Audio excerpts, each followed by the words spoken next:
Hi guys, I'm Duncan Armstrong, you're watching Brothers of the Grill. Today we're going to be doing garlic. We're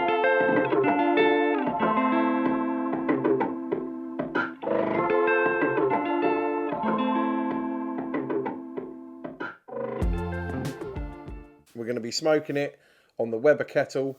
I've got another little barbecue, like a standard barbecue, and we're going to be smoking these whole. It's just to show you how it can be done and how easy it is. You can even dehydrate them afterwards. These are actually dried out completely, but I mean, look at the colour. Look at the colour on them. You can't really beat that at all. You can grind them up, make seasonings, make your own rubs, just over steaks, anything really.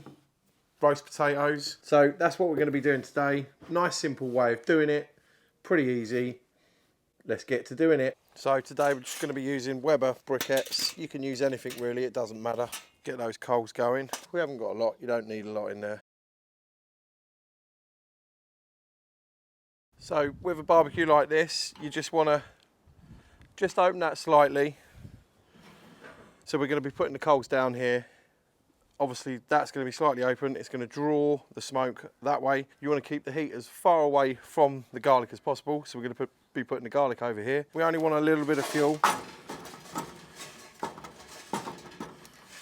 So we got like 8 or 9 there. Now at the end of the day with these, if you overdo them, it doesn't really matter because they're just going to become more sweet and a little bit softer. As I say, I've been doing these for quite a while now and I've never had a bad batch. They're really good. You can use any sort of wood you want. I prefer cherry. Oak is quite overpowering. Most places where you would buy smoked garlic from, 9 times out of 10 going to be done with oak because it's just more overpowering. Okay, so what we're going to do, we're going to place the cherry on top of the coals, slide that across, put the garlic over here, away from the heat source.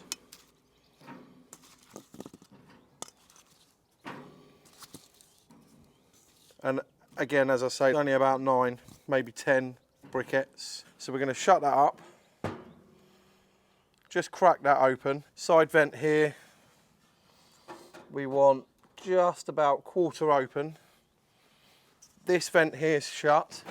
What we're doing is exactly what I say. We're drawing the smoke across and out. Garlic's this end, heat source that end with nice big chunks of cherry. Same sort of thing on any other barbecue. Just keep that heat source away from the garlic as much as you can.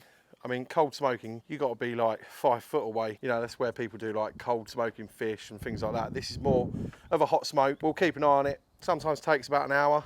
Could go 2 hours. I'll just check on the colour and I'll just squeeze them every now and then just to make sure they're not too soft. Sometimes I do a batch where they're soft, really nice. You can use it, it spreads like butter. It's good stuff, it really is. So as you can see, we've got some smoke coming out of there already. That's it, we just leave it. That is as simple as that. Okay, so if you've got a Weber, just like this one, we'll put the coals this side. Again, this one's only got 8 bits in. On the Weber, I normally put a big chunk of wood in between the heat source and where I put the garlic. You're going to get radiation like this from the coals. So that radiation heat bounces off that log and goes up and over. So it kind of misses, you know, just trying to protect them a little bit. I don't want to go hot smoked. So there we go. It's as simple as that. Big couple of lumps of wood. Again, I'm using cherry. You know, any fruit wood. Most fruit woods are really good for smoking. Cherry is one of my favourites. As I say, oak can be overpowering, but it's your preference, what you like. You know, you'll try different types of wood and you'll know what you like and what you enjoy. Me personally, one of my favourites is that. We've got chestnut here, we've got oak down the bottom, we've got apple along there. That is all cherry. That's how much I love cherry. As you can see, we're getting a lot of smoke already. So what we'll do, we'll put the garlic over here. Again, away from the heat, as far away from the coals as you can get them. I've just got the bottom vent cracked, you know, quarter. Get this on.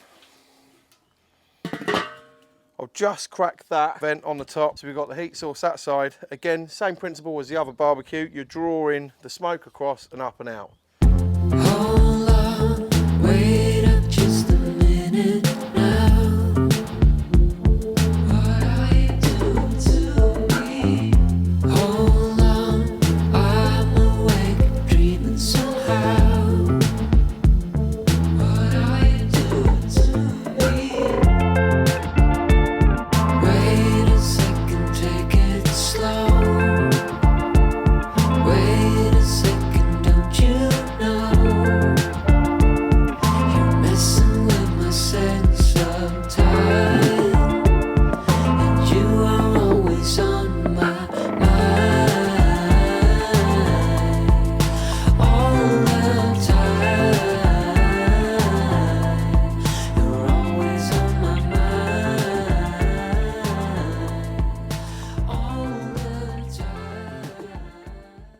Okay guys, so we're now at about an hour and a half. Let's have a look.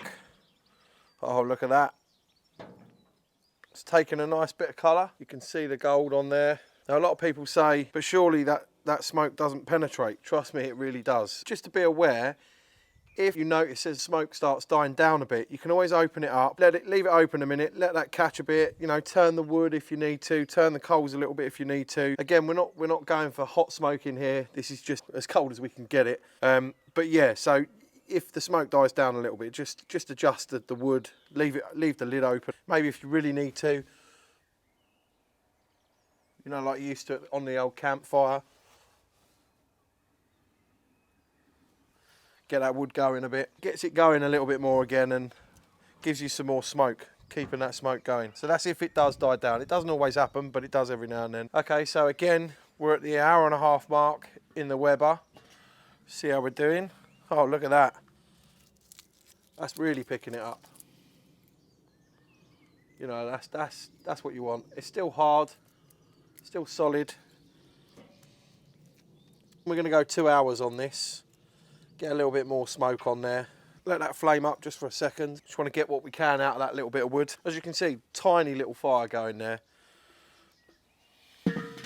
Maybe if you need to, as you're moving along with smoking it, open it up a little bit more.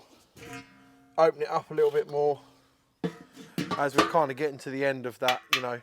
Okay, so we hit the 2 hour mark. I can barely feel a slight little bit of heat coming out of there. Slight tiny bit of heat. Honestly, that smell, I'm one less on there and the Weber. Neighbours were at the top of the garden and I let them have one of each. I went a bit hotter on this one. I thought I'd do some soft garlic for a change. I don't do it as much. You know, you can use it like a paste on toast. As I say, the hotter it gets and the softer it gets, the sweeter it gets, believe it or not. So you're actually turning that into sweet goodness. That's the ones out of that barbecue. It's just a basic barbecue, nothing special, but that's what you can produce. As I say, I've had these sitting around in a cool, dry place, not in the fridge, for a couple of months, 3 months, and I've cut them open and they've been fine. But yeah, honestly, I'm not even joking. When you do this, you're absolutely going to love it and you're going to do more. You just can't go wrong with smoking garlic. You just cannot go wrong. It's one of my sayings. You just cannot go wrong. It's slow. Wait a second, don't you know? You're messing with my sense of time.